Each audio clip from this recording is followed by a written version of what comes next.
everybody to the Norton Planning Board's meeting of Tuesday, February 28th, 2023. Yes, tomorrow will be March. Members of the public are welcome to participate in person and remotely for this hybrid meeting. In person, as you may notice, we are in the Norton Public Library at 68 East Main Street in the community room. You can also join online via video using a Zoom link available in the meeting agenda or through the Zoom app with meeting ID 638-929-1060. There is also a phone number available if you choose to join by phone directly. The meeting will also be available on Norton Cable Access, Channel 15, for further viewing. In addition, please feel free to email questions for the board ahead of the meeting to Brian Carmichael, town staff. And those comments, even if you are not able to attend the meeting in person, can be read into the record as appropriate. So, with that out of the way, thank you everybody for joining. In terms of our general business, in terms of planning board business and policies, I just wanted to make a note that the planning board does have 3 vacancies up in the next upcoming election. So I know in April that my own term was up. Danny and I believe Eric, you're also up for election, so make sure that you do get papers from the town clerk if you are choosing to run again. You can get papers at Town Hall through March 9th, and they need to be returned with signatures by Friday, March 24th. Okay. So if you have any questions, please reach out to myself and I can provide advice, or if you want to just reach out to the clerk, she's great. So feel free to move forward with that. But want to just make sure that everybody knows that we do need to, even though both of you guys kind of come on from appointments, want to make sure you get on the ballot, get that candidate for re-election right next to your name on the ballot. So that's the first order of business here. In terms of other planning board business and policies, I did want to just raise the potential that we can discuss at a later date. I've had a conflict develop for our May 9th meeting date. So we can either look to move that date, or Alan can step in and run the meeting. We don't need to make that decision now, especially since that's after the election, but just wanted to note that before we get to the point where we're actually scheduling items for that meeting, which we're not yet. Right? So, okay. And the final item for just kind of general planning board business and policies. Maria and Brian, I had sent you a note on this, I think last night. All the days kind of blend together a little bit. But I think something that I wanted to kind of have as kind of a general discussion in terms of materials coming in from applicants really close to the meeting, which makes it really hard for us to take the time, review them, come up with questions ahead of time, ahead of the meeting. I know in prior boards, prior iterations of the board, there was a 7-day window for materials to come in. I think I would be happy if the deadline for materials was like end of day Thursday before the meeting, and that way that gives Friday for this came in, let's make sure everybody has it, and then you have Friday night, Saturday, Sunday, Monday to review.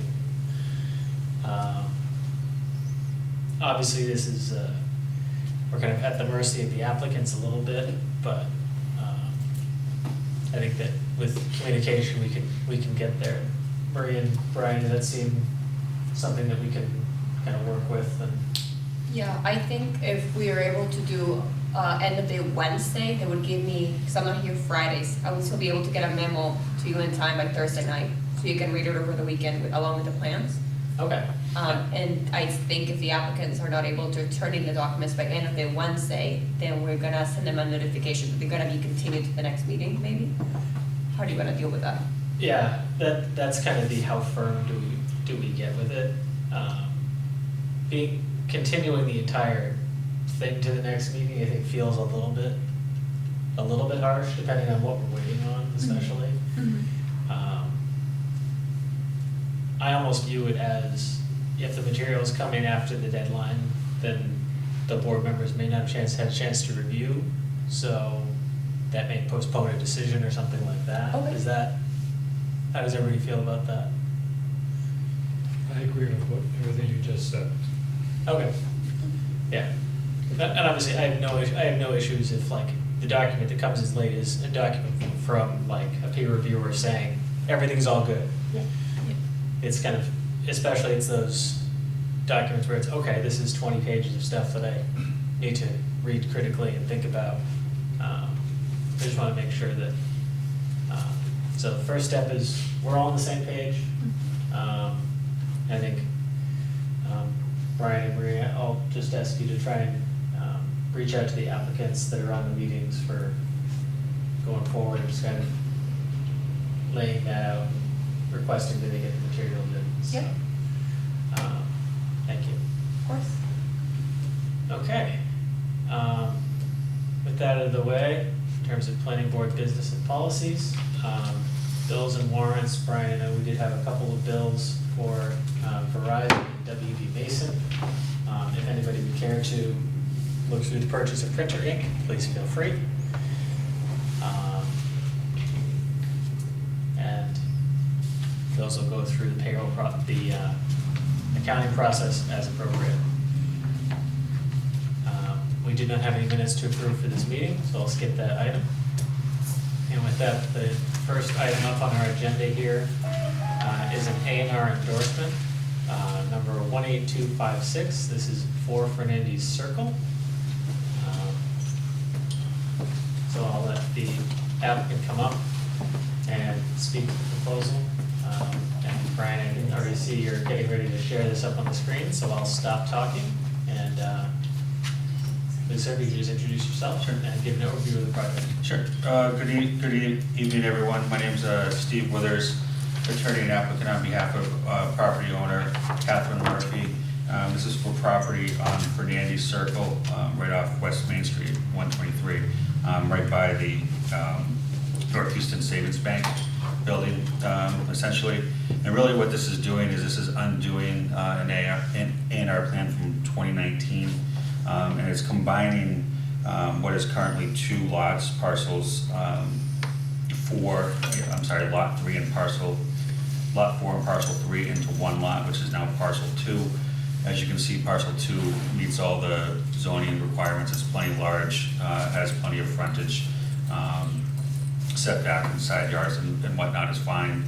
There is one other lot on the plan, which is parcel 1. That is in zone VC, also complies with the zoning requirements for that lot. That is also bringing that back to what that was prior to 2019.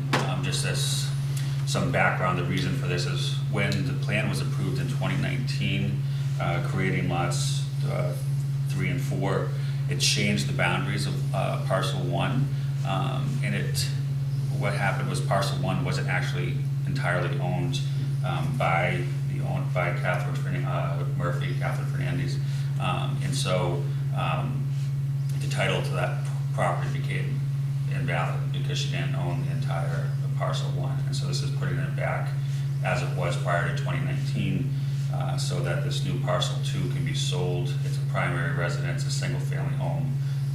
Splitting it back in one lot, it's going to stay that way. Parcel 1, just so you're aware, is just trees and woodlands that provides a barrier down Fernandez Circle. It's subject to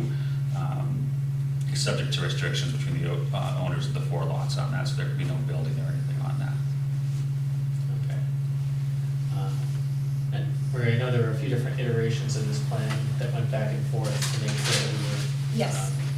meeting everything. The new plan still meets all the guidelines for? Yep, it meets everything. The only comment, and I told, Steve and I talked about it, was in the zoning chart at the bottom, it says it's in zone BCC, when it's actually zone BC. But all the numbers you see there, all the dimensional requirements are met, it's just that one extra C. I didn't think that was major enough maybe to merit a change, because it's fully compliant with everything, but I wanted to point it out. And Okay. the plan does show it as in zone VC, and it includes the VC requirements. It's just, I think there was a scrivener's error in that table at the bottom where it Yeah. refers to it as VCs. Okay, and do we have Mylars or? Yeah, they're on the table over there. Okay.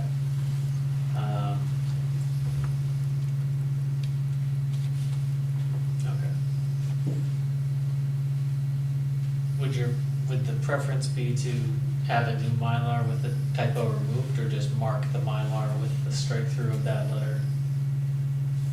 I know we've edited Mylars before, especially for a minor scrivener's error like this. I don't see an issue. Does anybody else? Any questions about the A and R itself?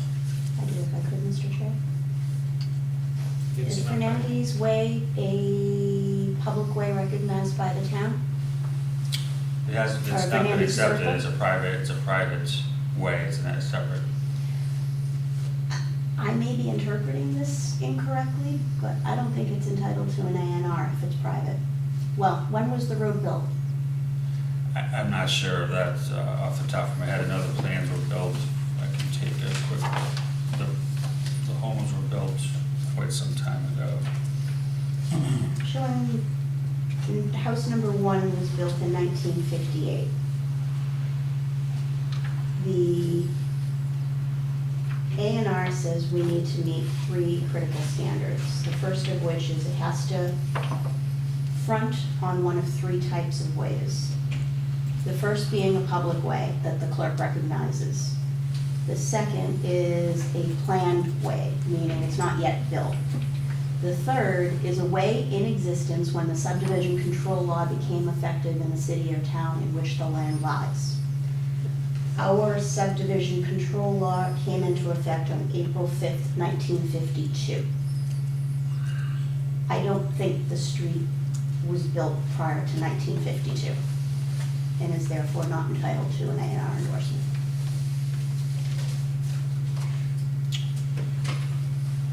We received an A&R endorsement in 2019. I wasn't on that board then.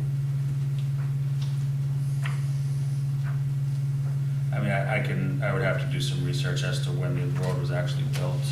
I'm gonna need confirmation of that before I'll endorse.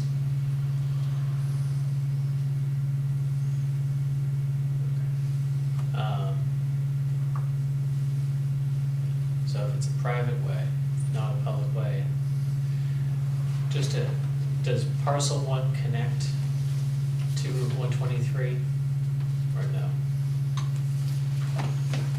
Parcel 1 has run to John 120. But that's, is that 2-foot frontage? Is that, am I reading that correctly, or am I reading that incorrectly? For which one? Parcel one? That little nub that touches 123, 2.18? Correct. 2 feet of frontage, I don't think that counts. Especially because the second lot would not.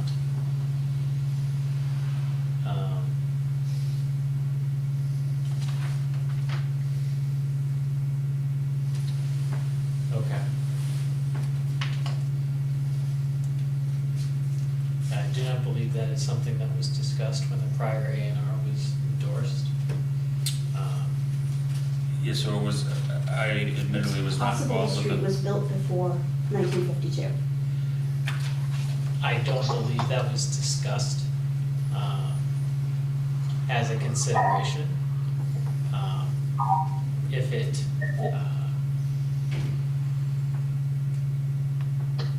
if it was, we did, I don't recall seeing any documentation to that note, to that effect.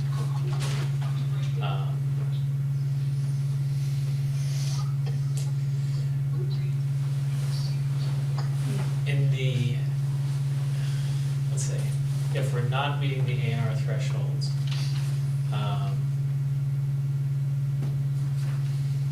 Maria, what other relief or cross process would the applicant have to rectify the issue that they have with the lot lines?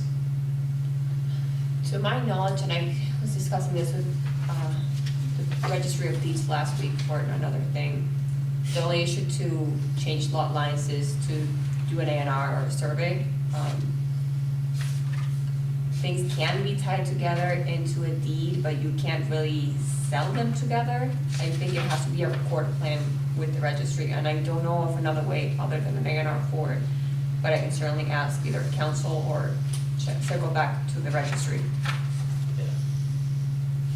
I'm trying to, Specifically because this was created because of an A&R, which may have yes. had procedural error. Because obviously, we understand what you're trying to do with this plan, we understand why you're here, we're just trying to find the best way to get you where you need to go. Let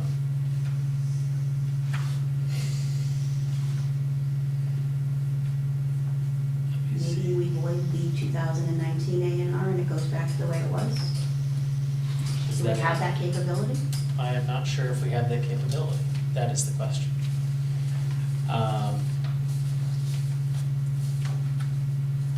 Do you have any objection, if we were to confer with town council to continue to March 14th?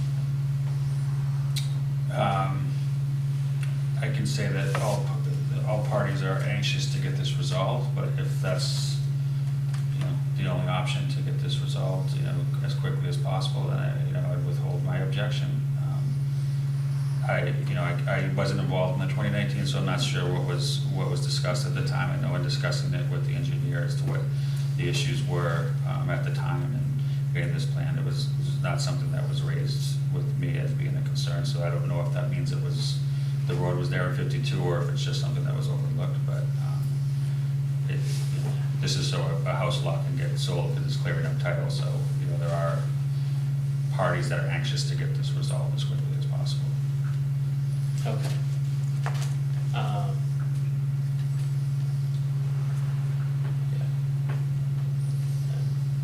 know, of the current members of the board, I was the only one on the board in 2019. I do not recall it being grandfathered as pre-subdivision control law, but I also don't trust my memory of being 4 years ago, one way or another.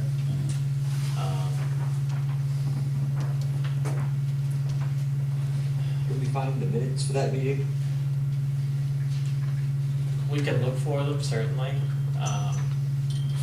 The question would be whether they would go into that level of detail. We can certainly check. Do you have the date of that, the prior A&R available?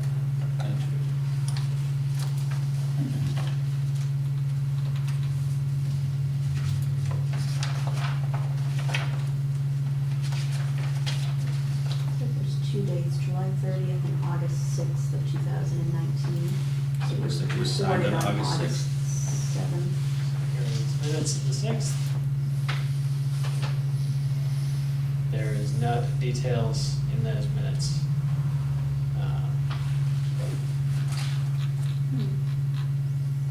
Regarding the details of the A&R. So,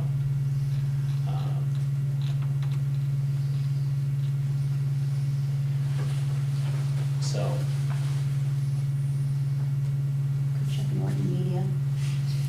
that is also true. I'm not sure if, but I don't think we're gonna find what we're looking for there. So, I think that none of us have any objections to granting the A&R as it sits, other than the fact that it doesn't meet those three standards.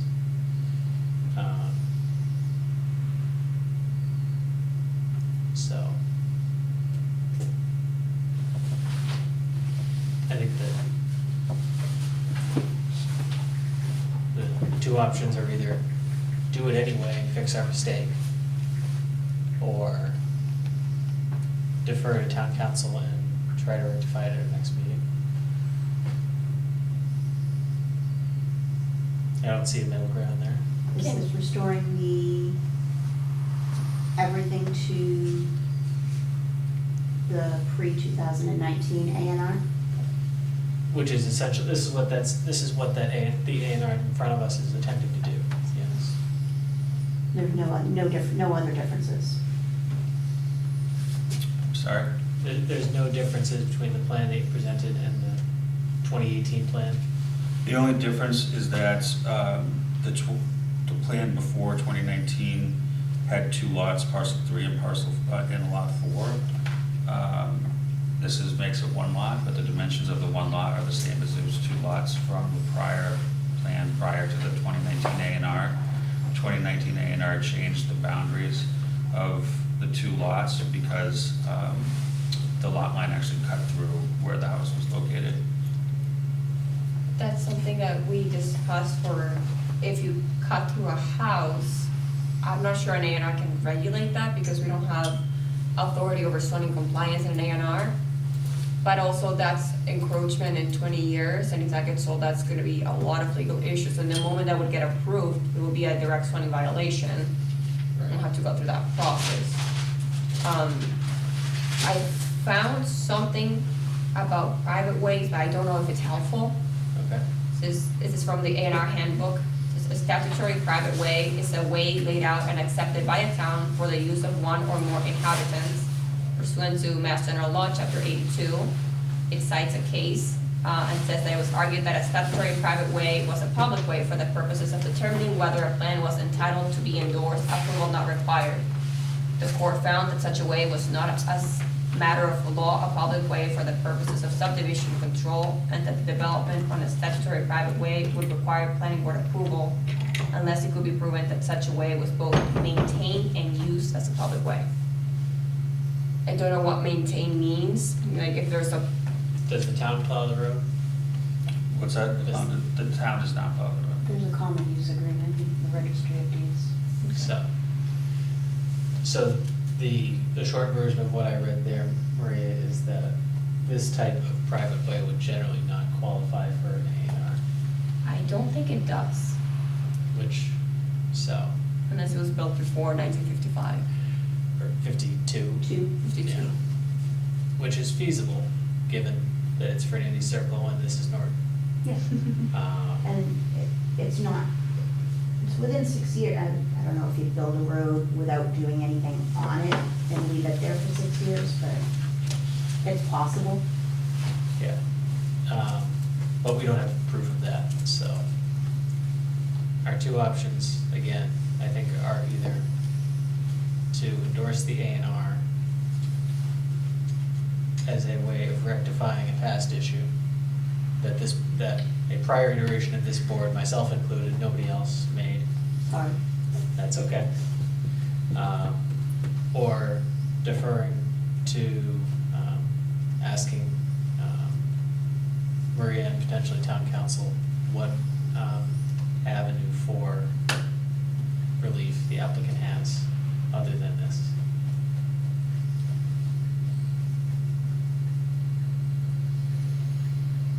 So if anyone would like to make a motion to endorse the A&R, they are certainly welcome to do that. If anyone would like to make a motion otherwise, we can do that too. If somebody has any further they want to add. I would just, I guess, respectfully request that the A&R be endorsed, since it's essentially revised and correcting a prior A&R that was endorsed by the board, and that is not impacting anyone other than this one lot and this one homeowner. I don't see the harm in doing so.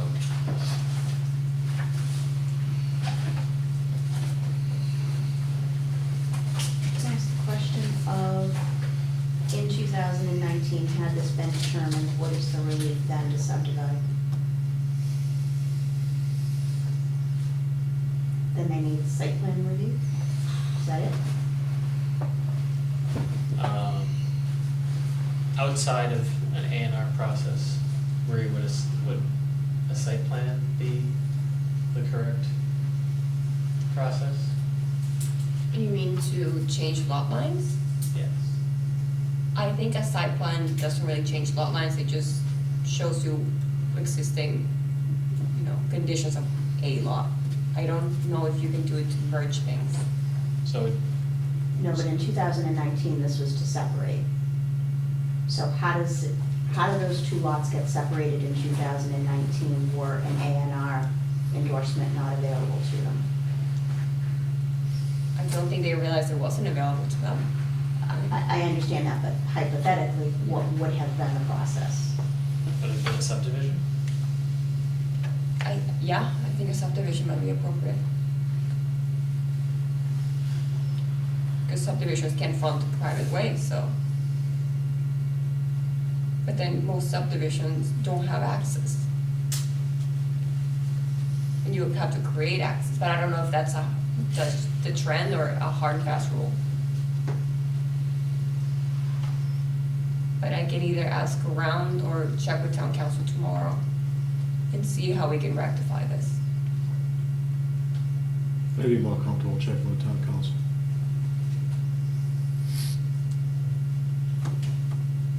I think we should consult town council first. Okay. Understanding position. The members have kind of stated how they feel about it.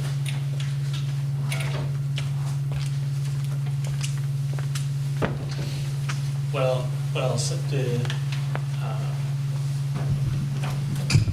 let's see. So if we get a quick answer from town council, and town council does feel that an A&R is appropriate, does anybody have an objection to doing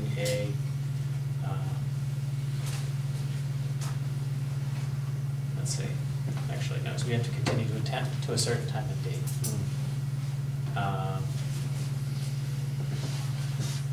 So our next meeting is scheduled to be March the 14th.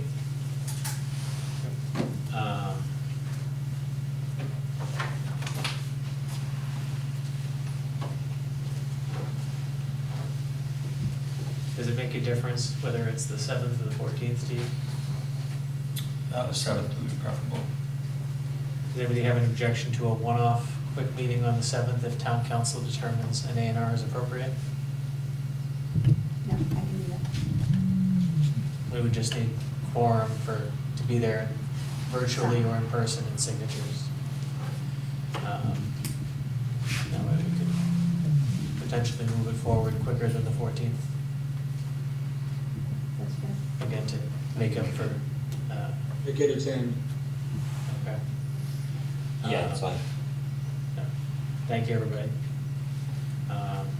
So do we have a motion to continue to March 7th? So moved. Seconded. Okay. Because we're a mix of in-person and virtual, I'll go through the roll, and I'll start in person. So Eric, I'll start with you. Aye. Wayne? Aye. Laura? Aye. Alan? Aye. Jim? Aye. Danny? Aye. And I will vote yes as well.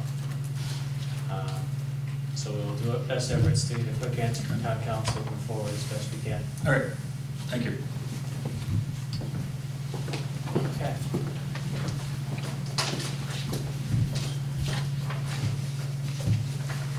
Thank you, Laura, for bringing that up. I had not picked up on the private way, public way aspect of that. And it is. That's good. I it is just feel like good- I'm throwing a wrench in the works, but It is, I'm reading what I'm reading. I'm You are- learning as I'm going. you are correctly interpreting and finding things that apparently were not seen 3.5 years ago. Okay, so next item on our agenda is 280 South Washington Street. They've asked for an additional continuance, correct, Brian? Are we looking to continue to the 14th or another meeting? I believe they want to go to the 20th. Okay. And again, this is just for lawyers to continue looking at paperwork, correct? Okay. Far be it for me to get in the way of that. Does anybody have any objections? motion to continue special permit 12737 until, what's the next date, March 14th? March 28th. 28th, what they're asking. Oh, sorry, the 28th. Second. Thank you, Laura and Wayne. Is there any further discussion? Okay. Hearing none, I'll go through the roll again. Eric? Aye. Wayne? Yes. Laura? Yes. Alan? Yes. Jim?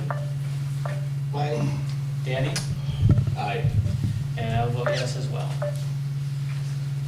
This keeps going, it's gonna break the record for the most continuances without actually opening the hearing. It's been a while. Full year. Yeah, we're gonna go through a full year. Okay.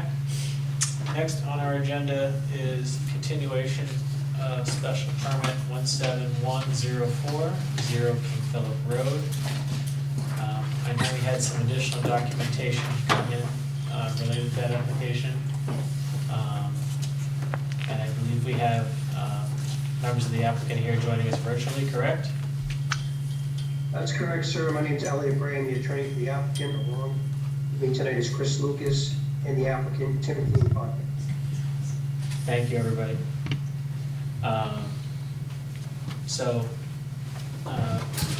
Maria, I'll kind of just look to summarize the update from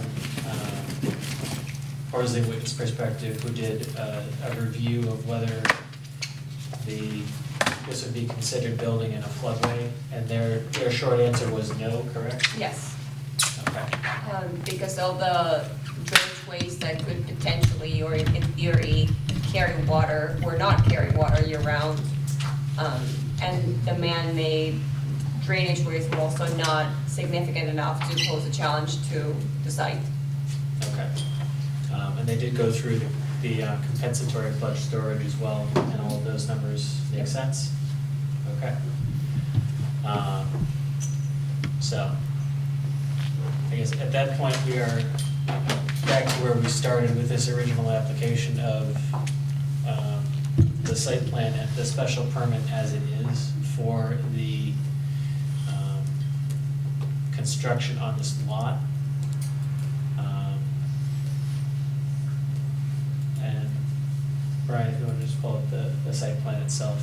And Mr. Gray, thank you for bearing with us as we went through that legal wormhole, but we wanted to make sure that we were on solid footing when we move forward with the project rather than on a shaky foundation, so to speak. Understood. Thank you.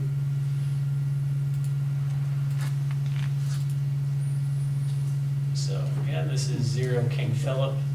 This is near Winnicott. And the proposal is for a single-family home on this lot. And they've already received their ZBA variances, correct? Brian is nodding, and everybody's nodding yes. I'm sorry, I didn't hear the question. The question was it was a comment that you've already received the zoning variances that you need. And that was confirmed, yes. That was one of the abutters letter that we received listed several concerns about the conformance. So I just wanted to state for the record that ZBA has provided them the needed variances. So they had their variances from ZBA, they're not in the floodway. I know it's been a minute since we looked at this plan.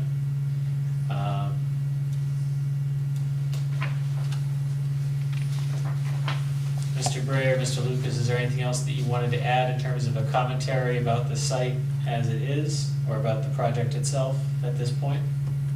No, sir, I think that the peer review was very well done. I would just ask that the special permit pursuant to sections 175-13.4, C, paragraph I, paragraph, be granted for the construction of a single-family dwelling.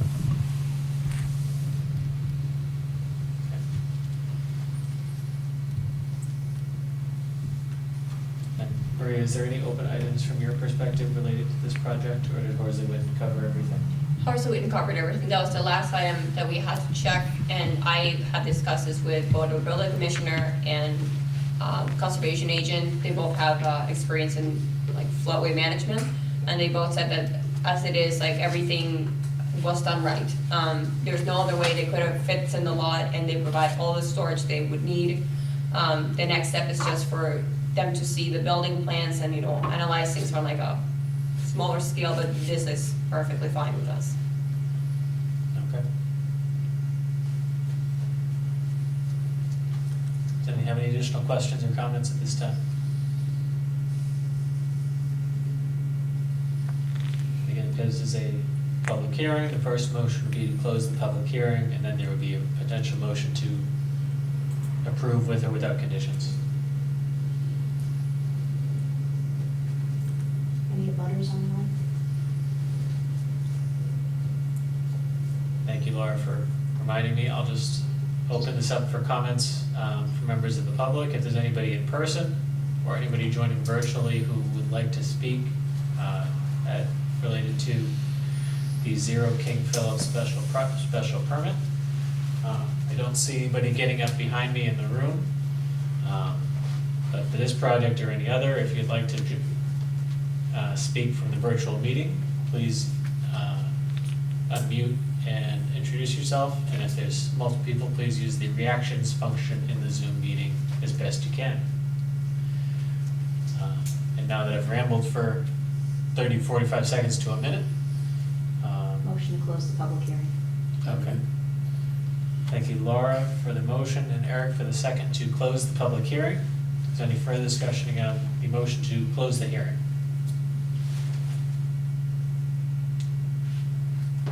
Okay. Hearing none, I'll go through the roll. Eric? Aye. Wayne? Yes. Laura? Aye. Alan? Yes. Jim? Yes. Danny? Aye. And I will vote yes as well. So the public hearing is now closed. Any further motions or actions people would like to take at this time? Motion to approve SP 17104. Seconded. And is that motion to approve? To approve the Approve with conditions, or approve with standard conditions only, or? standard conditions, approve standard conditions. Okay. And Laura, does your second still stand? It is. Okay. Is there any comments from the board related to the motion to approve with standard conditions?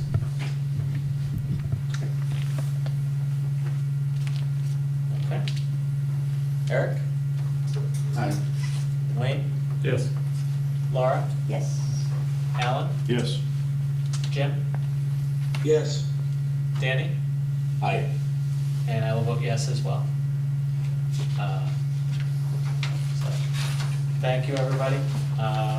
We will work to get the decision signed and over to you in due course. Thank you very much. Have a good evening, gentlemen. Thank you. Okay. Moving right along. Next item on our agenda here is a site plan review and special permit continuation, 17404 and 17406 for 0 South Washington Street. And this is an application for a parking lot related to e-commerce deliveries. So I know the applicant's here in person, so I'll let them come up and speak here. Good evening, everyone. I did not know you'd be joining us, Mr. Souza. Oh, surprises are wonderful, aren't they? I'm here tonight on behalf of the applicant, and we have Jeff Bandini from McMahon Associates here tonight, who worked on the traffic study, which, we're going to apologize to you. I know it came into you just, was it yesterday afternoon, and probably haven't had a chance to digest it, but we thought he would perhaps tell you a little bit about it, and maybe we can put our heads together and go through what's been done and see if anything else needs to be done. I understand this is, been going on for a while, so hopefully this is the last nail in the box. Okay. Yeah, I think- Before we ship the gold overseas. I think I would say that the board didn't get the traffic review until today. Either it came in last night. So I would say that, Information. and I don't think that,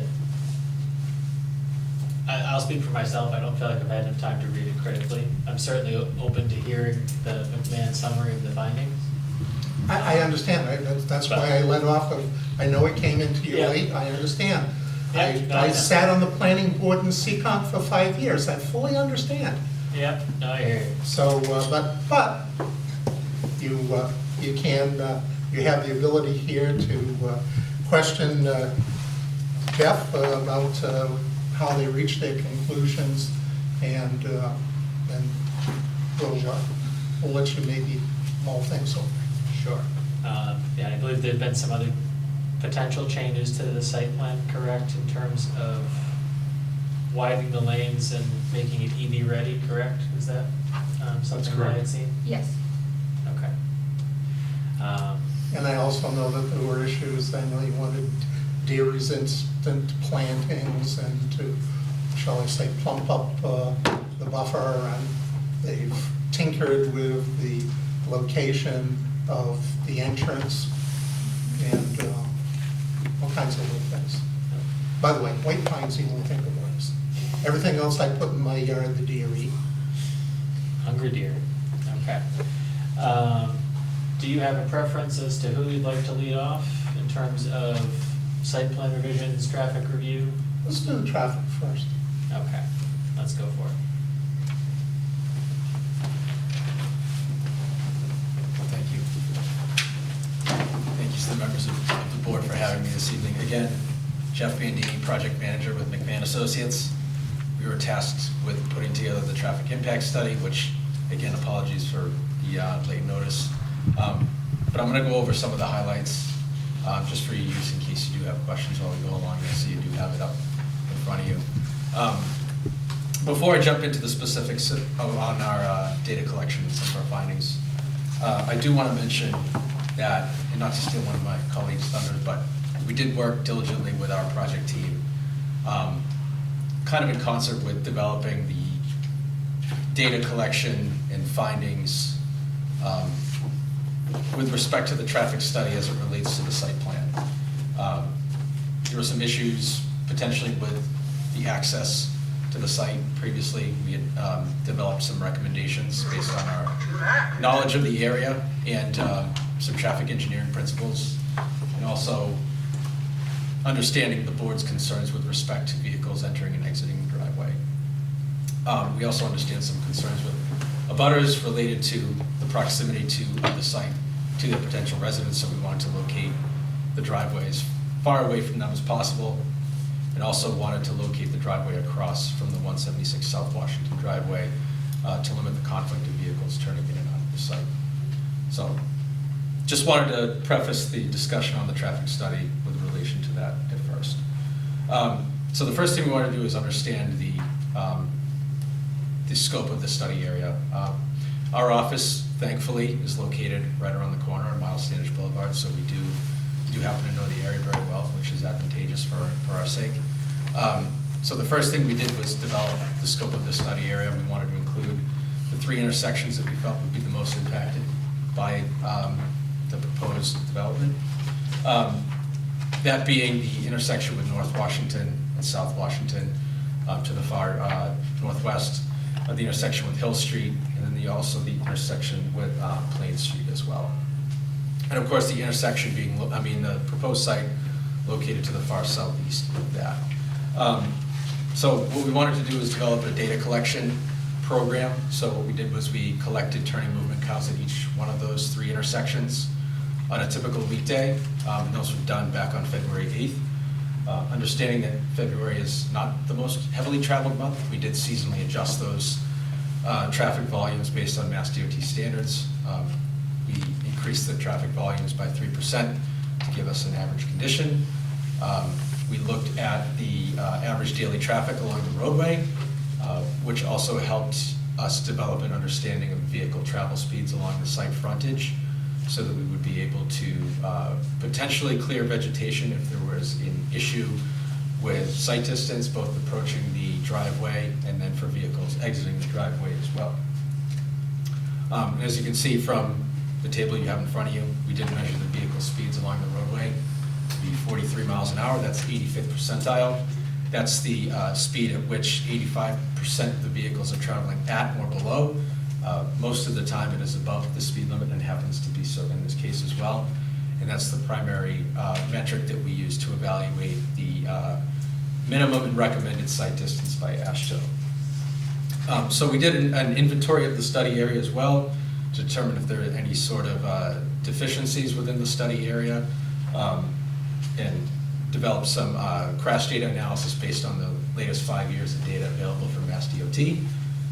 We also understand that the North Washington and South Washington Street intersection is currently being signalized, and that is anticipated to be completed at some point this summer, which is certainly favorable from an operational safety perspective. So that should be an improvement within the study area that should help with the safety and capacity. So again, with all of that, we wanted to develop an understanding of the operations of the proposed facility. Again, I understand there's been some changes with number of parking spaces, but I believe the program generally is the same. The idea to lease 100 spaces for van parking. And so the vehicles that would be entering and exiting the site are mainly comprised of employees that are coming to the site to pick up a van to make their deliveries. The deliveries will occur throughout the day, and then the delivery vans will be returned to the site, and then the employee vehicles would then be exchanged, and then the employees would either return to their original destination and then return home. So based on our understanding of general Amazon operations, generally what they like to do is keep the operations outside of the peak hour of the adjacent roadway traffic, as to not disrupt sort of the peak hour of the adjacent roadway, folks getting to work, folks getting to school, etc. It also helps develop an efficiency within their operation, such that they're not leaving during peak hours, so not only are they not delaying their operations, but they're not contributing to them either. So again, in working with the project team, we wanted to design a site driveway that only permitted right turns exiting the site, again with the abutters in mind. Vehicles exiting the site would turn right onto South Washington, where they would make their way back onto Miles Standish, where they could easily get back onto 495, or they would recirculate into the roadway system via Miles Standish. So it's kind of putting all this together and looking at the proposed data collection, which I referenced at the beginning, along with the operations of the site. We wanted to just make sure that we were being a little bit conservative in our estimation. And although vehicles are anticipated to travel to the site outside of the peak hour, we did want to make sure that we were being somewhat conservative and outlining that if there were to be a 20% overlap of vehicles traveling within the study area during the peak hour, what sort of impact would that have on the study area? And so then our capacity analysis and traffic operations section goes into a little bit more detail. A lot of it's very traffic engineerish, so what I'll try to do is just give you kind of the highlights. Essentially what we do is we rate the intersections from level of service grade A through F, kind of like a letter grade in school, A being the best, F being the worst. And essentially all of the intersections within the study area are operating at level of service B or better. That's honestly an outstanding grade. I see a lot of these, based on the traffic volumes within the study area. We don't anticipate that the number of vehicles entering and exiting the site, primarily outside of the peak hour, would have a negative impact on the vehicle operational delays within the study area. So I think given with the site plan changes that we've helped orchestrate with the project team, given the adjacent roadway improvements, and then given the capacity analysis results that you see in front of you, we don't anticipate this to have an appreciable impact on the vehicle operations and safety and capacity within the study area.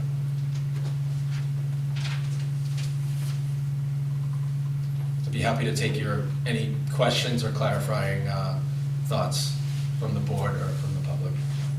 I have a couple of questions, which I cherry-picked as I skimmed through this today in a very boring meeting. So you stated that based on other Amazon operations, obviously this is something that you're pulling from the trip generation catalog like you would for a normal use. Kind of what percentage of trips happen at peak hours, kind of? So in this is a little bit of an unorthodox thing because it is a parking lot associated with a use and not constructing the use itself. We developed an understanding of the peak hour the peak of the site based on the number of spaces that are being leased for use. So if you look at table 2, that total trips per day is based on the number of spaces that are being leased, and then the operations of a vehicle entering and exiting within the morning, and then exiting and entering in the afternoon. Again, when I say entering during the morning and afternoon, that's not necessarily indicating that they're entering and exiting during the peak hour. It's our understanding that the employee shifts will be staggered such that the vehicles won't all be arriving at the same time and won't be departing at the same time. Again, because we don't want a situation where you have too many vehicles trying to exit. Again, that's not efficient for their operations. It's not efficient if they depart the site during the adjacent roadway. When there's other intersections that might be experiencing, folks traveling to work or folks traveling to school, they want to kind of stay out of that peak hour as much as we want them to stay out of the peak hour. And I think what I'm trying to get at is that behavior of them staying out of the peak hour, that's driven based on your experience with our other Amazon projects, or is that information submitted to you from the applicant, or kind of that narrative is coming from where? That's based on our experience on some other projects that we've peer reviewed and some our other understanding of some Amazon sites that we've been the proponent at. Now, again, it's pretty standard. We do a lot of not just Amazon, but a lot of warehouse industrial uses all around the state. This is a very, very common thing that we see because, again, sometimes you have an industrial facility that's located right next to a school, and they don't want all of their vehicles exiting when the buses are leaving. So they try to make sure that they're designing their schedules that they're not overloading in any one point or another. Now, whether that's, if the peak hour is 5 to 6, those vehicles may be arriving at 4 o'clock, they may be arriving at 6:30, but again, they want to kind of stay out of that peak hour so that the vans can kind of get around town as well. And they're not coming up the adjacent roadway intersections when those intersections are at their peak. And I forget where in the document is the chart that broke down the average speed, and I think it was a little bit higher. Yes. You mentioned the percentage of heavy vehicle traffic on that roadway. Yes. That one, I think. Yep. And that's you the also one. noted the signage on South Washington saying no through trucks, so that, just to confirm, that there's 15% of the traffic going westbound past the site is heavy vehicles, despite the fact that there's a no through truck sign there already. Yeah, and that could be attributed to the other industrial uses within that area. I interpret no through trucks to mean vehicles coming from mile standards that are using it as a cut through to get to 123 and get to the ramp at 123, rather than vehicles that are already utilizing South Washington because they have to, and that's the shortest route possible. And again, I just wanted to emphasize the idea behind our site is that there are trucks associated with this. Like, these are, from my understanding, planned to be van spaces only. We're not anticipating any sort of 18 wheels or anything barreling into the site. We don't believe it's designed to accept the turning movements associated with that sort of thing. So again, we wouldn't be contributing to that heavy vehicle percentage as part of this. But we still have a sixth of the, I can't do percentages, a sixth of the traffic in that direction at that location, which is not following the rules of the road. Am I reading that incorrectly? That's our interpretation, yeah, is that there are some vehicles from other existing industrial uses that are not abiding by the regulation in place at the current time. Thank you. I was just confirming that I was reading that correctly. Yeah. That seemed, I understand a smaller percentage, but that seemed really high. Okay. Let me see. So, does anybody else have any further questions for McMahon at this time? Or, I'm not sure if this makes sense to take some time to review it, and if we want to submit any questions through Maria, they can get to the applicant at McMahon for either written response or something further. Does that make sense? I do have a question now. Do you want to hold it and route it through Maria first? I would never stop you from asking a question, Laura. Did the project owner provide you the hours of operation of this site? No, but that's why I just mentioned the understanding of projects of this nature, warehouse industrial are associated with that sort of operation. They didn't provide a specific, What is the standard for projects of this type? in terms of. Hours of operation? Hours of operation, they could be at any time. Okay. So the applicant has told us that the hours of operation will be 7 AM to 10 PM. Which Okay. is a 15-hour period, Okay, which seems to imply 2 shifts, okay. which would indicate the data we are being presented is, I can clarify that a little bit, if that's all right. Dave, too.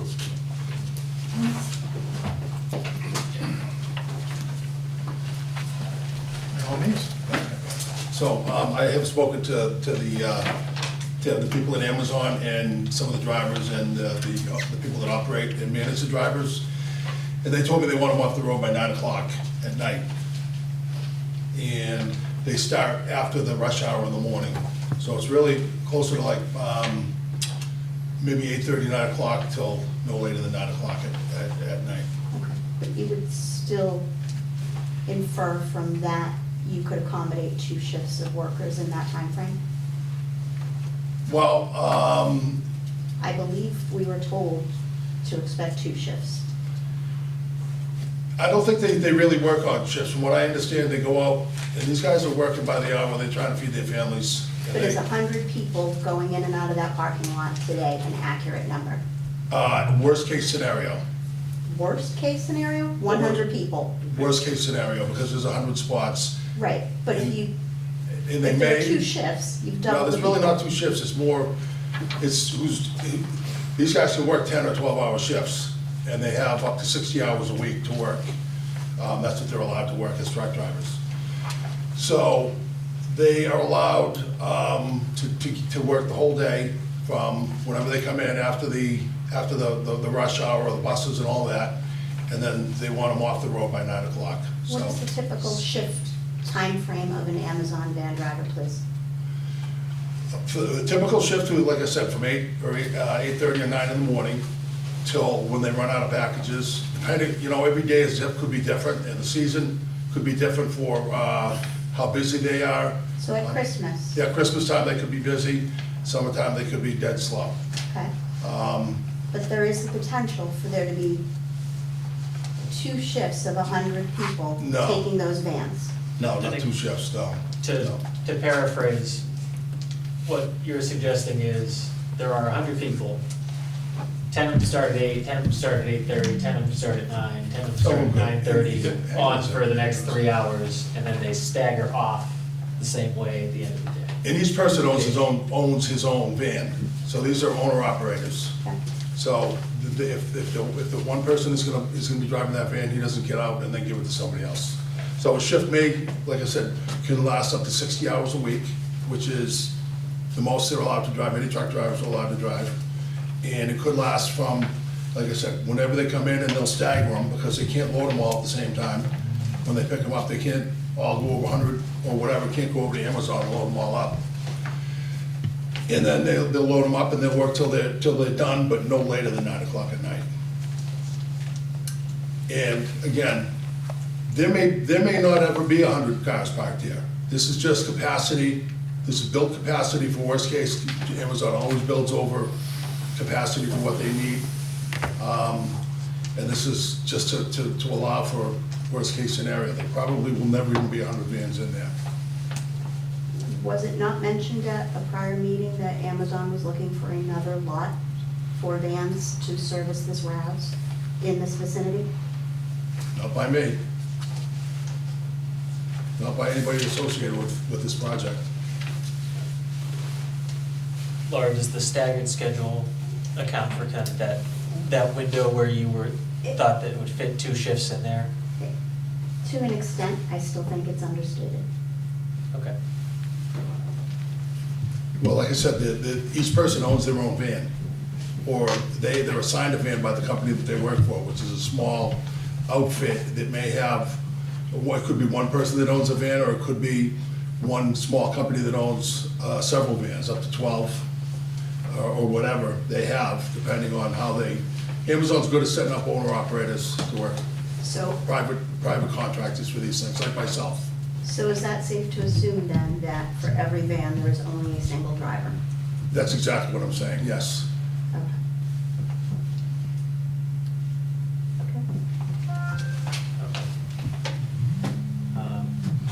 Does anybody have any further questions from, related to the traffic study at this time? I know some of the outputs of the traffic study, like the site triangles and the turning movements, will be covered in the site plan that we're gonna run through here. No question. What is the expectation of, and I know you say there may not be 100 there, but the capacity is for 100, so we have to assume it could be 100. In what time frame will 100 vehicles show up there to exchange vans? I think what they've said is it's gonna be spaced out throughout like 3 hours in the morning. 3 hours or more? Not making, Is it- put no time window on that, is that fair? Yeah, that's the point I was trying to make, it would be spread out over the morning. Because again, they can't all get in their van at 8 o'clock and then go right over to the Amazon facility and expect to get loaded, they're gonna have to wait over there. So, I'm just concerned about a number, because the parking lot cannot hold 200 vehicles, the personal vehicles and the vans at the same time. Correct. So is there any chance of people waiting in line that'll be backed up on South Washington Street, both in the north direction and the south direction, blocking people who live there, their driveways? That's not the intention of the operations.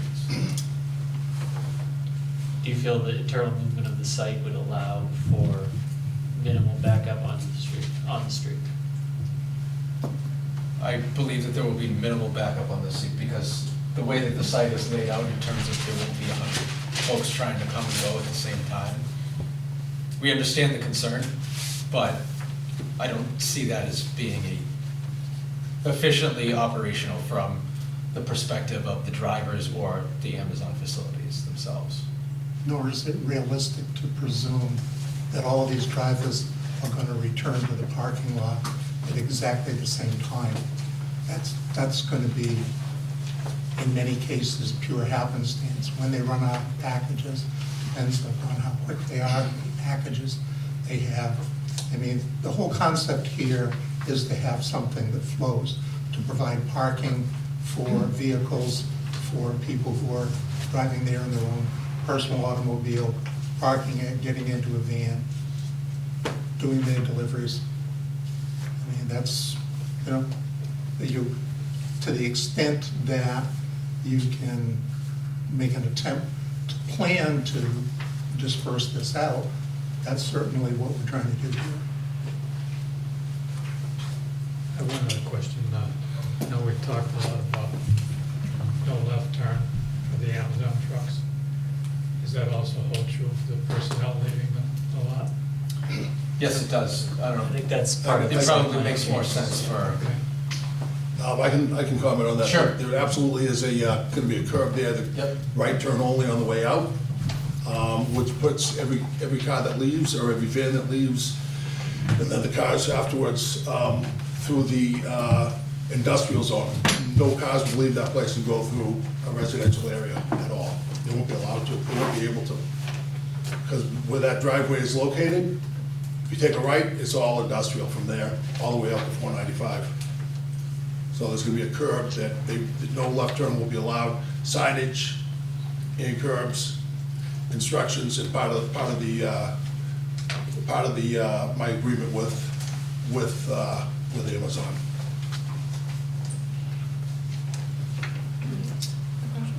Sure, yeah. So, it's actually two questions. Is this traffic study, like the 104 spaces, before or after the spaces were widened? So is this more conservative than what the site plan shows, or is it exactly what the site plan is proposing? The last site plan that you saw had 147 spaces. Okay. Okay, now, Amazon changed their requirements. They wanted 24-foot width. I had, 24-foot depth. I had 20 before, and I had 9-foot width, and now it's 11. Doing that, I am now at 100, exactly 100. Okay. And I got a couple extra, but I had to open up a spot down here to push the stone off that. So I knew it was close. My next question is, I'm seeing that the level of service at some intersections is level F, and there's going to be a traffic signal that will bring it up to level B. Correct. Is that the signal that we were proposing for it, or is it something you are implementing? It's something it's been in place for quite some time, and it's currently under construction, and will be, from our understanding, completed in August of this year. Okay. An intersection you're very familiar with, if you could leave Miles Stanish every day. Going in that direction, yes, for sure. Okay. Again, as we've covered, I don't know if everybody feels they've had enough time to look through the traffic study. I would suggest that we try to take some time, look through it. If we have further questions, submit them to Marie and Brian, who can compile them and send them on to Matt for the written comment or follow up as appropriate. We are missing the appendices from the traffic study. Oh. Okay. I'm not sure if that was just two different documents. And we It is, got one. due to the size, it's different documents, so apologies if you didn't get that, but we'd be happy to send it. I said design files all day long, so I'm familiar with Yeah, so it has all the, calculations, specifics with respect to the traffic counts. It has some graphics in there as well, and, some of our information with relation to distribution of trips and things like that. Okay, thank you. Okay. So do we want to, I know there was some changes to the site plan, we touched on those a little bit. Is there anything further that we want to review? Obviously, we've changed the driveway location, we've changed the configuration. I don't know, I'll let. If you want to turn on sheet 3, the layout plan. It's the same plan, Yeah, it's but coming the rest up of here. you can see it. Yeah, he's got it. So I don't know if you want to run through a narrative of what's changed from here to. Sir? All right, so we've got the state of Florida there, and up in the panhandle, up in the upper left, the entranceway used to come in there, and we removed that, and we put the entrance opposite the, what's it called, BCI, or the woodworking company. The cabinet depot? The cabinet people, yes. And I don't know if you can blow it up on the entryway a little bit. Okay, so if you look at that, some dimension lines and mess it up a little bit. So there's going to be a stop sign, and then there's going to be a turn right only. And there's a curb in there, and it directs the traffic, so it can only take a right turn. And coming in from, let's see, from the east, coming in, You have to turn around, turn in there, you come straight in. Amazon has a little guard shack there at the entrance right there. And we have the same deal as we had before. We have a security fence that goes back and forth. But, so that will be open when people start rolling in, that'll be open, so there won't be a backup. People can come right in. And then when the peak slows down, they might close that. For some reason, they asked for 4 handicap spots, so I have 4 handicap spots on there. Okay, we can show a full site there. Okay. Now, before, the site ended about at the bottom of that little dip right there. And in order to accommodate the 100 spots, we had to dip into the 200-foot riverfront zone. So if we get a favorable result tonight, we'll have the notice of intent modified for doing that. And but it flows. You can come right in there and flow right around. It's actually easier for the fire trucks to get in and out. There's a very different from before. I'll just show you. Along here, the EVs, that's EVs can hook up in there, and this is the EVs will be hooking up in that. I went and visited a site in it's on the Plymouth Kingston line, and I went and took a look at that. There's an Amazon sit right off of Route 3, and the spot where the EVs are, it's 4 feet wide, and then they have a unit that would share 4 units, or 4 units. And the vans, I measured the vans, the new vans that they're coming out with, the EVs, they're 20 and a half feet wide, and I think they're 7 foot 2.5 inches, something like that, in width. 20 foot 6 long.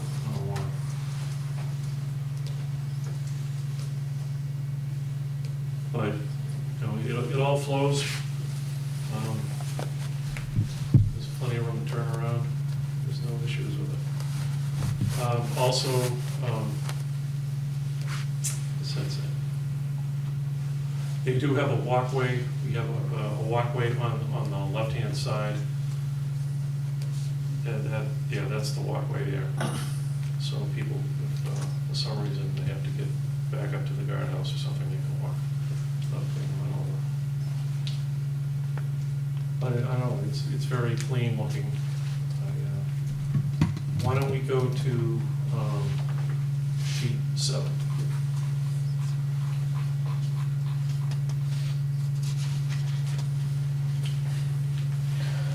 Okay. Just coming down. Maybe blow up on the roadway a little bit. Okay, this is the landscape plan, and I put there's some trees, we're trying to minimize the height of the trees. I have some 8-footers right up against the parking area, and then the other ones above it, they're all shrubs that are 2 to 3 feet tall. And we're trying to do this to maintain the site distance.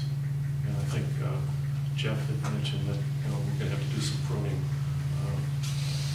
within the layout between the street and the property to make the site distance good. I know some of the abutters had mentioned it's in kind of that curve in the road, so the Right. site distances are So potentially challenging. it's improved. I mean, it was way over there, but now we have it opposite 176, the driveway for that big business. So it improves it vastly.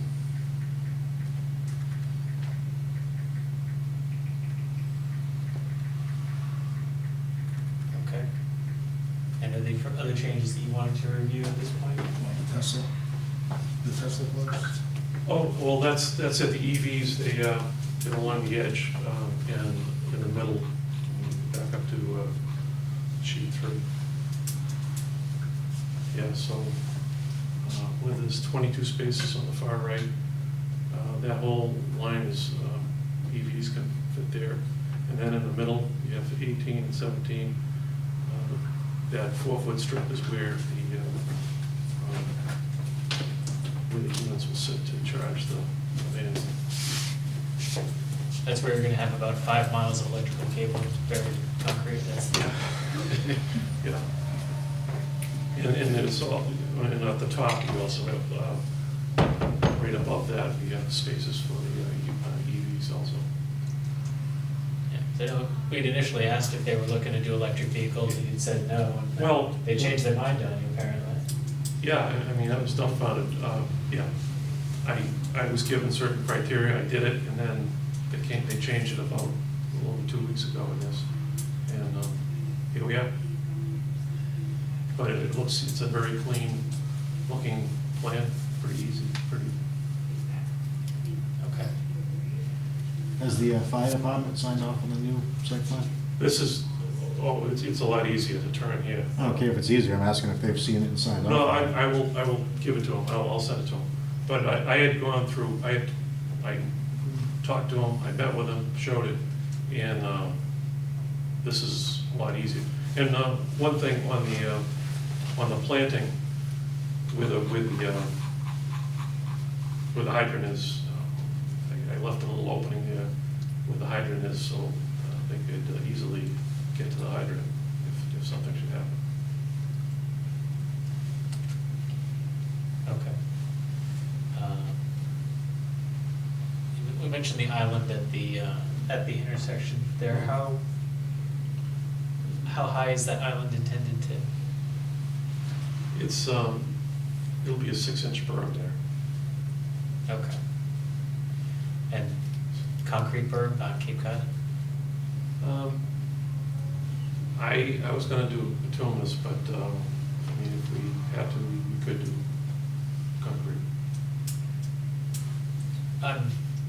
I'm foreseeing people trying to drive over it if it's a Mhm. 6-foot Right. island. Right. Especially in terms of people leaving at the end of the day. If they have to if they go to the warehouse, they gotta go right, it doesn't matter. Right. But if they wanna go the other way and they're trying to get home, I see a bunch of people trying to hop that. And if we don't, and if it's in a Cape Cod or something that could get broken down, I could see that not lasting the life of the project. I don't know if anybody else feels differently. I agree. Yeah. Can I ask some landscaping questions? Please. So, last month, I realized we have site plan review, a chapter doesn't fully cover landscaping requirements. We have our own landscaping bylaw, which is very thorough. And I need to check it. I was assuming they were gonna be the same, but there's a lot more here. And you need like 1 tree every 30 linear feet of frontage, you need a certain amount of shrubs. Trees have to be, certain height. Well, the shrubs that we have, there's some hollies, if we go over it, I have a list of them down the page, if you go to the right and down, slide it over to the right. But Maria, what you were saying is that you need to review the plans against this bylaw. Yes, and there's interior landscaping requirements for parking lots, and what I had assumed originally, maybe incorrectly, was that Go down. because this is a parking Right. lot main use and not like a grocery store parking lot, I wasn't sure if you needed, those nice little curves with like little trees in the middle, but it seems like that is a requirement for our landscape standards, that would affect the number of spaces unless the planning board chooses to waive it, but I don't know where you stand with it, and again, I would have to fully review, but there's a section on perimeter and interior landscaping for parking lots. Depending on how many parking spaces face each other, there's different requirements. So, Okay. So, understand that we need to look at this further. I think that, I understand that we either the applicant needs to meet that requirement, or we need to waive it. yes. So, one way or the other, we can review that once you and the applicant have a chance to look at it. If they don't feel that that section of the bylaw is relevant to this use, then we can discuss that as a potential waiver. Okay. If they want to meet it, then they can meet it. If they want to make an effort and follow the spirit, then they can do that too.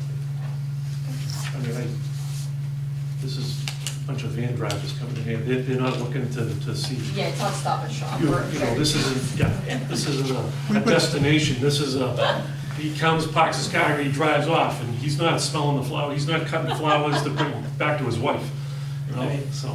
Let me rephrase that Yeah. for you, if I could. We would hope the board would agree that there is a qualitative difference between a retail parking lot where we are creating Ambiance. a landscape for the benefit of many, many different Yeah. patrons, as opposed to bleary-eyed drivers coming to work in the morning and leaving at night after delivering packages. I understand the intent of the bylaw completely. Yeah. And I agree, be the first one to agree with you that if this was a commercial retail use, it's absolutely warranted. But we question whoever's gonna do anything for anyone here. I understand. If we don't use those deer-resistant plantings, I can tell you that the deer will appreciate what we put in. Understood. So, if we could just confirm that everybody's seen the bylaw, and Maria, when we review this project again, Yes. if, we'll just put in a memo to us, if the Mhm. applicant is requesting a waiver, and we can make sure that we track that Mhm. with the project as needed. So, And you did on about the the concrete berm, because bituminous doesn't last. It just doesn't. Even with people snow plowing, clearing the snow, corner of the plow is gonna catch it and it's gone. It's like that on my street, and even going straight down the street, they somehow managed to catch it with the plow and chunks of it disappear. I wasn't even thinking of plows, I was just thinking of people with the. Oh, I just trying understand to get that, home, but, so, but yeah. I would have the further concern if I was the owner, that you've got maintenance involved there, and the concrete's gonna be less maintenance than the bituminous. Yeah. Mr. Okay. Chair, I do have one more request. Yes. If, when Mr. Kroll goes to the fire department, can you make them aware of the fact that you will now have EV charging stations here? Okay, yeah. There are some concerns with electric vehicle batteries, so we want to make sure that if there's any standards or code that they need to be Okay. met. Thank you. Yeah, one more question, if I could. For your ADA spaces, I originally didn't think you needed them because again, my understanding was that they're for certain public uses and a parking lot as a principal use wouldn't qualify. But I'm not sure on that, but I saw you have 4 ADA spaces and I know you would need at least 1 van space, which seems redundant in this case, but I don't know if you're bound to provide that for this or not. But I can look into it, and I'm sure there's space for a van space. I know towards the snow plowing area, you had a couple of, I saw like an extra white space with unused space. That's where the plows can dump the snow. Okay, so maybe not there. My last iteration, I had it said this is a snow removal area. Okay, I need to look into the ADA requirements, because last I read it was for, it seemed to me it was for retail use or public use, and this wouldn't, I don't think would qualify, but seeing this ADA spaces there made me rethink it, so So, I can look into that. yeah, if they're still exempt, then they get extra brownie points for having 3. If Mhm. they're not exempt, we can make sure that they meet whatever they need to meet. Yeah, it'll be 4 spaces, one of them van accessible. Okay. Yeah. It does show the spaces between a couple of them if you back it up. And And I think 2 of them are van accessible, actually. Oh, they are? Yeah, see Those two. 2 can park, Yeah. and that, where it says 3 spaces on the left. Yeah, then space in the middle. That's great, And then usually all fine. of the spaces are 11 feet wide, and typically, well, if it was a vehicle, it'd be 8 feet wide, and then with a 5-foot area to unload a van. Bob, the one I saw yesterday looked like it had two extra areas there. And it's not shown on this one for some Yeah, I reason. know, I took it off. Oh, you did? But there should be enough space, I see like a little half, or quarter circle there, by that low space by the entrance. Yeah. That seems like that should be 5 feet at least, so. Yeah, so I'm not worried about them being able to meet that requirement. It's just Yeah. making sure that that T is crossed. Yes. Okay. Okay. Do we have any additional questions for the applicant at this time?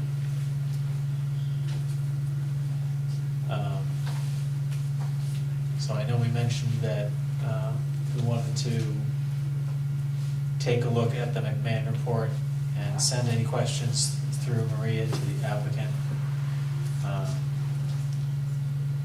Is there anything else that we're waiting on this project? I don't think we are. There's no other peer reviews or anything else in process.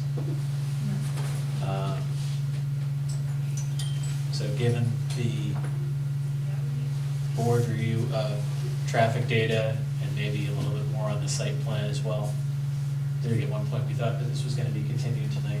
Yeah.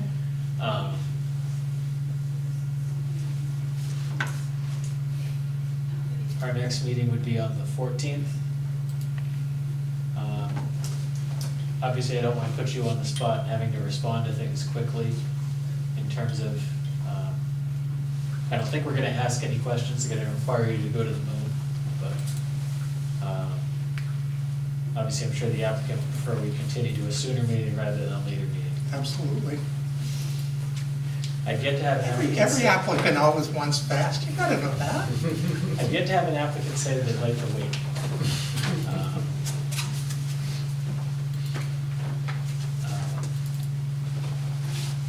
I'll ask the members here, do we feel like we'd be in a position to send any questions or comments related to the traffic study or the site plan to Marie and Brian by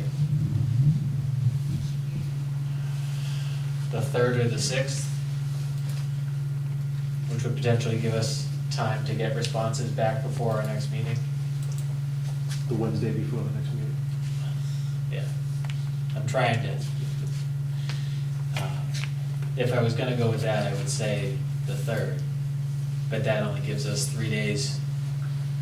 If we feel that we can review in the next 3 days and submit any questions, then let's say the 3rd. I'd be fine with We're the gonna need third the personally. I'd have time to review Excuse it me, between the now and appendices then. for the traffic study. Assuming that McMahon can provide the appendices Yeah. quickly, yeah. Okay. So if we have questions, please send them to Maria by the end of the week, so that we can keep this moving forward. So if we're looking, so unless anybody here has anything else, we'd be looking to continue to the 14th, correct? And I think that would, and I believe the 28th meeting is when we're talking about town meeting articles, correct? Yes. So I think it would be in our best interest to, Thank you. to take care of this at our next meeting. Does that, rather than adding another item to the town meeting agenda?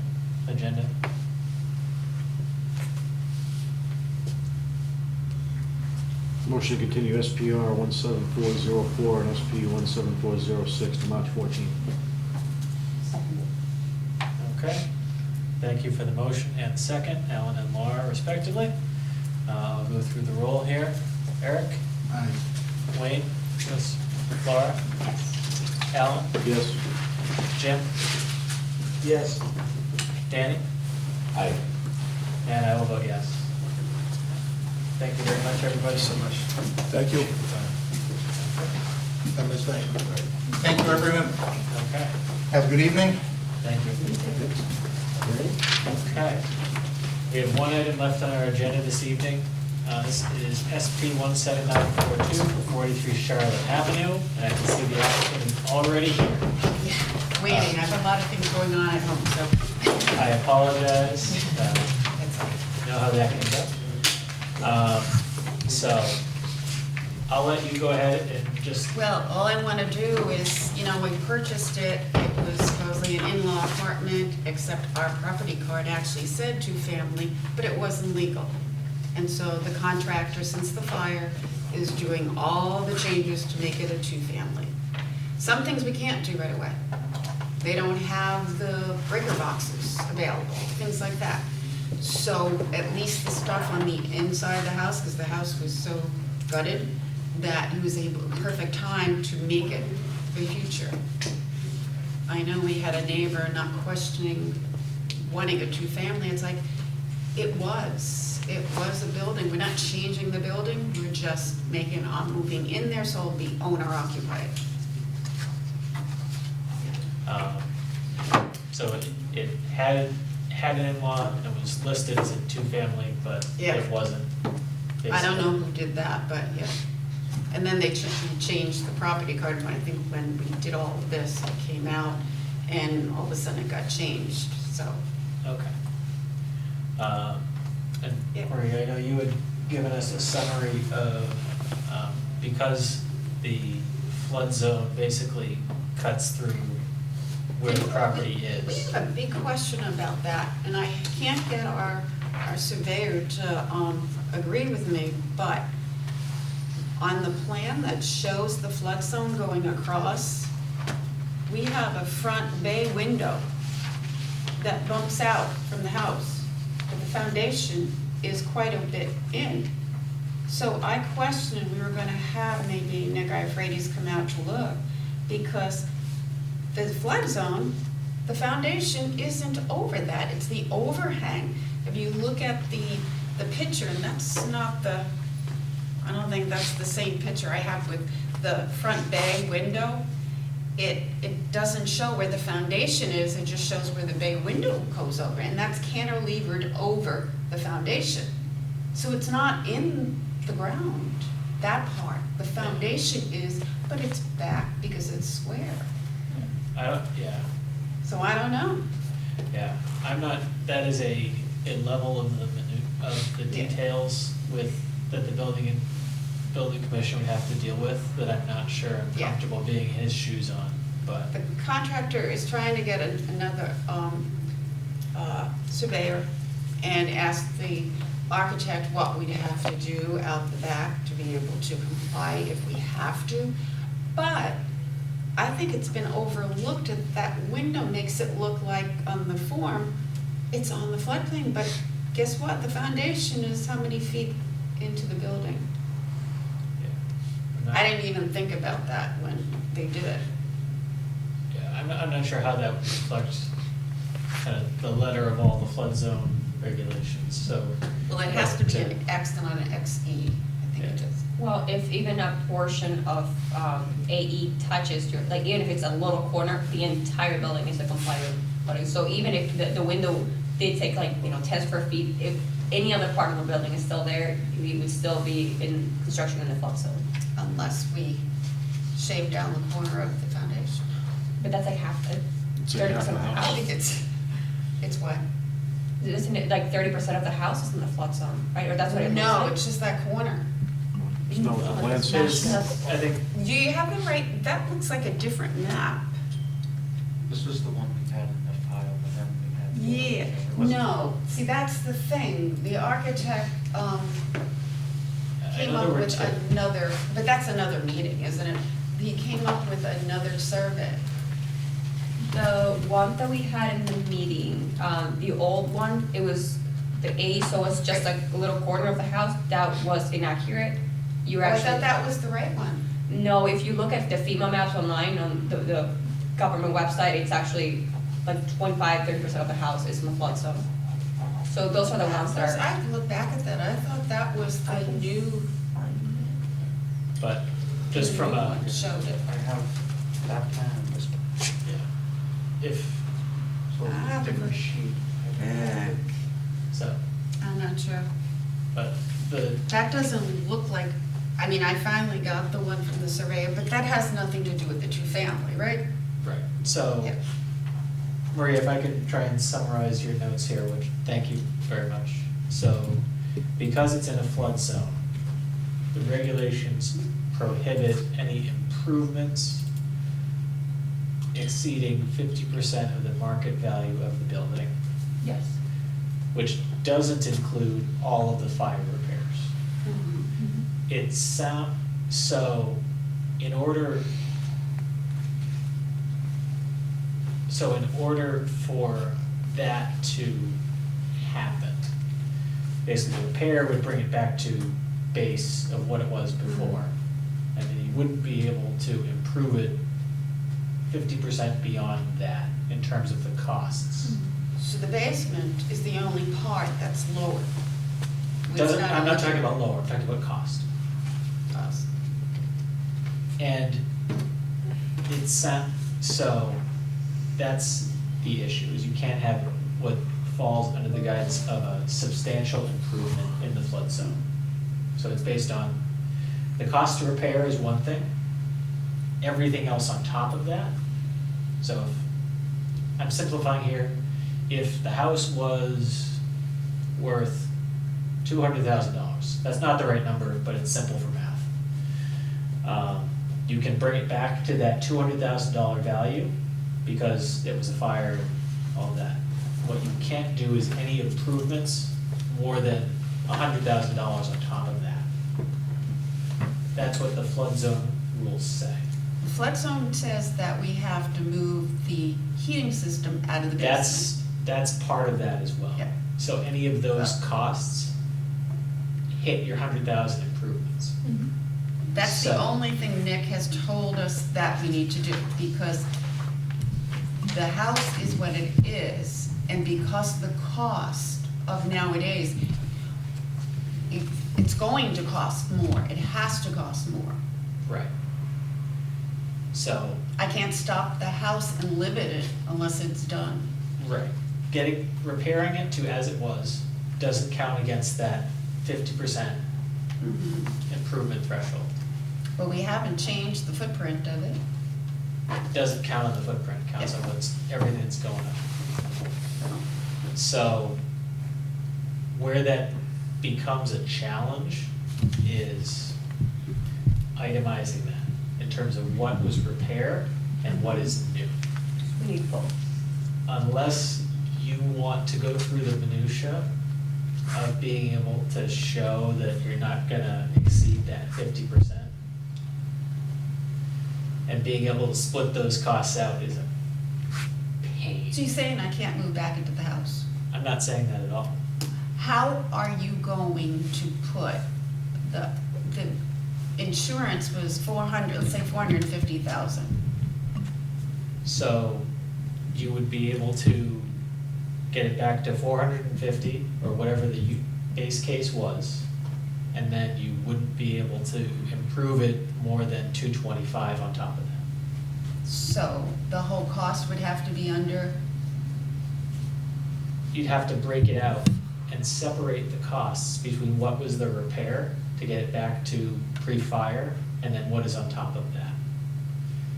So, am I oversimplifying? I don't know, it just the way seems like it is being said differently, and the contractor is sick with COVID, and I have no idea his numbers, because his concern is what everybody's concern was, that we needed to get the heating out of the basement, which in itself can cost me $50,000.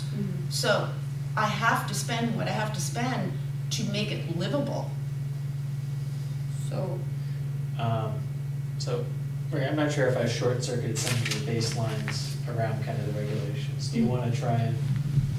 yeah, so I think you summarized it well, and these are federal regulations.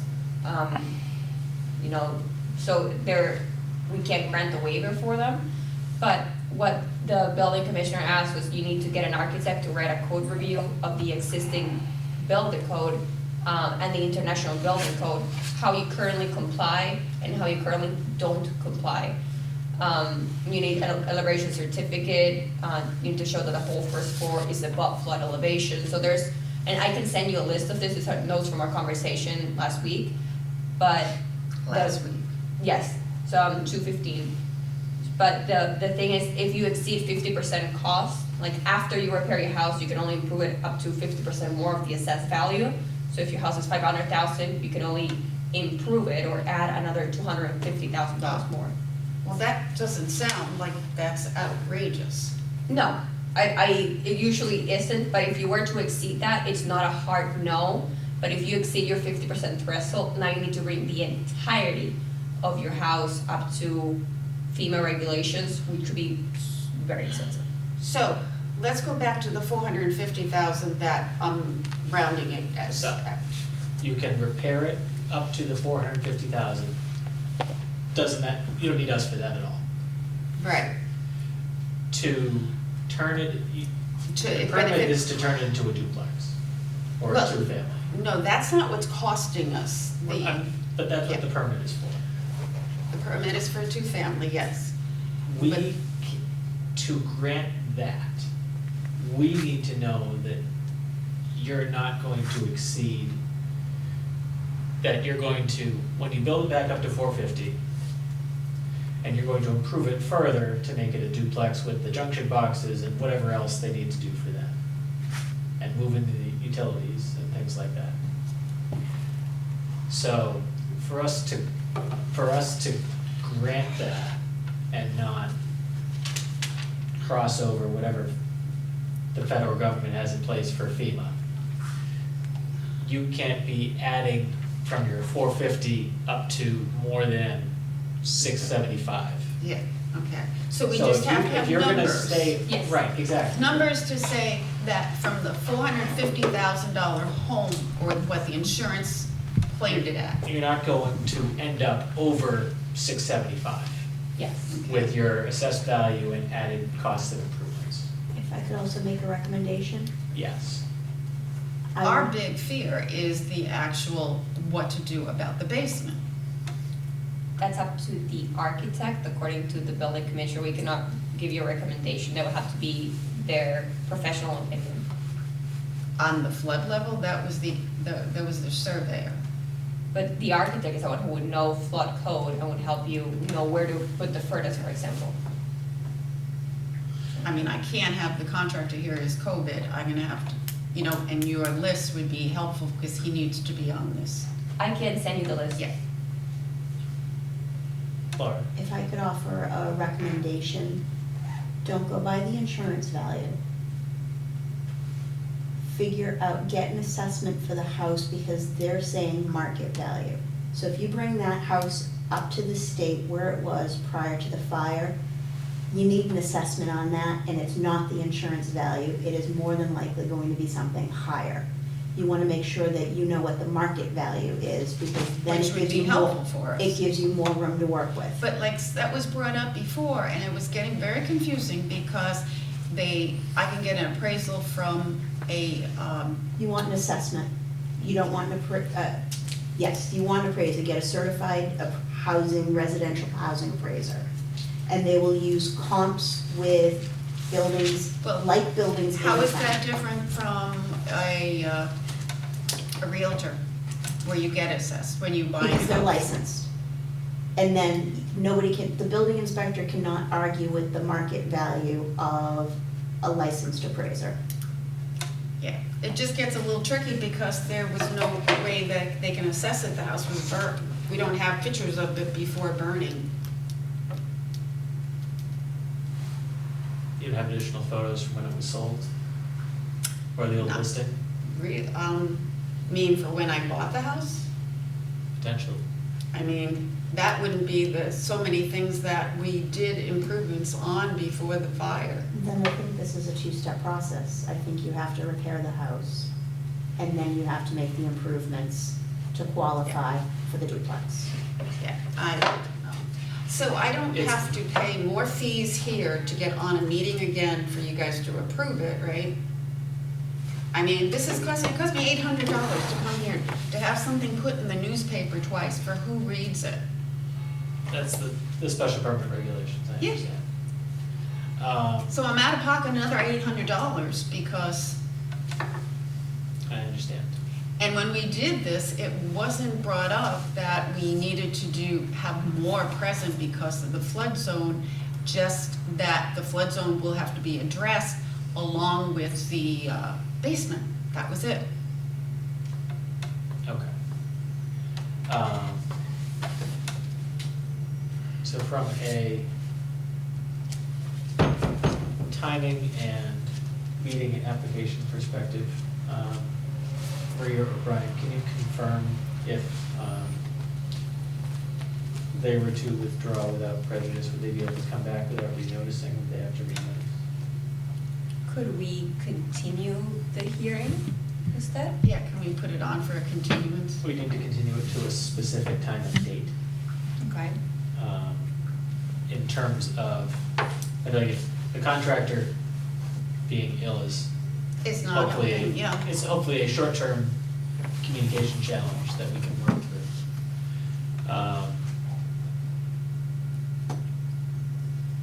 Let me think. So, Maria, based on the conversations that you've had with Nick and that have been going on with the building commissioner and the different documentation that you required, when do we think would be an appropriate time to check in on progress and decide what the best path forward is? Because right now I feel like we don't have clarity on the documentation that would be needed. Yeah. And confidence that we would be able to go check, check, check, and we should be good. I think just from what Nick said, an elevation certificate, that might not take long because they already have a survey, so they're like kind of halfway there. But an architect to do a code review and say how they're going to comply, that's a lot more thorough. That would mean, I don't know how long it'll take them. I'm gonna say maybe a month or month and a half, but I don't know. I'd say if we continue it for 2 months, that way you wouldn't have to pay. The elevations should be on that survey. That's different from an elevation certificate though. True. And that's done, that an architect or a surveyor? PLS, as a surveyor, architect, or a civil engineer are preferred. So if we get the architect for what we need about the heating system, they should be able to do the elevation certificate. And then is the code review showing what codes you meet and what codes you don't as of now? Well, isn't that also what my contractor is already doing for the insurance to get the code upgrades? I don't know if a contractor is qualified, because the building commissioner said it has to be an architect, but I'm not sure. It has to be an architect. How does the architect know the cost We're talking of the about- code upgrades? That's what the contractor knows, how much the electrical contractor has code upgrades. They give the numbers, each subcontractor, not an architect. The code review is reviewing what they need code for and what you need code for and what you don't. And not the cost, just what you, Because it's establishing the base case for what you have now. Your contractor will take the architect's code review and price it out. so the contractor sends that to the architect, so the The The architect architect sends the review sends it to the contractor, and the contractor So, prices it out. okay. So the contractor will get the architect to review it and get the elevation certificate. And I really do think we need Nick to go out to see what we're seeing. Yeah, and I'll talk to him and maybe. And I know he was away, so we couldn't. Yeah, he's back now, so this week. Okay. More stuff. So your suggestion was a month and a half to 2 months? Yeah, I mean, I think that would give enough time for the architect. I don't know how busy they are right now, obviously. I've never done a code review, but I would say 2 months is probably sufficient time. I mean, we'll be out of the house for almost over a year to get back in. This is like really, really ridiculous. It's like, We don't want to stand in the way of anything that you have Yeah. going on right now. Because obviously stuff's happening at the house right now. So- right. And it's just a matter of what we're doing now has nothing to do with codes and things that are necessities. It's not like we're Yeah. you know. And we're looking into the stupid thing with the heating system. Okay. So, Brian, our April meeting dates are 11th and 25th. 11th and 25th of April? Yep. Okay. What month are you looking at? April.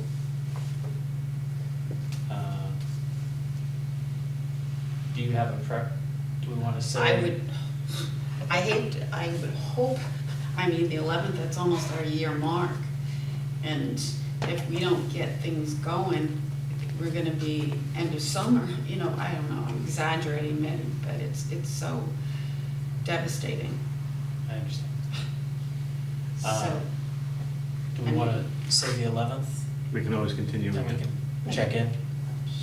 Okay. I mean, obviously, we'll be touching base before that. Yeah, this doesn't stop you talking to the building commissioner and Maria, Yeah. making sure that No. everything's moving along. He wants to do that.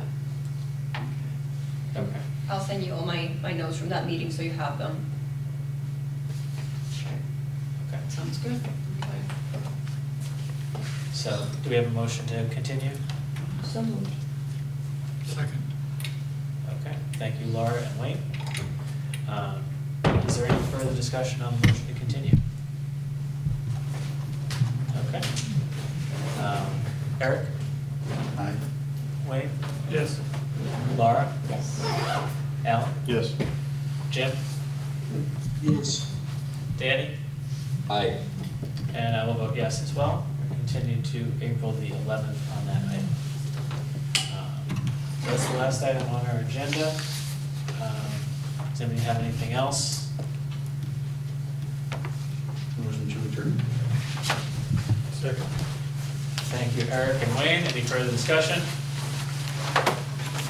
Hearing none. Eric? Aye. Wayne? Yes. Laura? Yes. Alan? Yes. Jim? Jim, motion to adjourn? Yes. Danny? Aye. Okay. Thank you very much, everyone.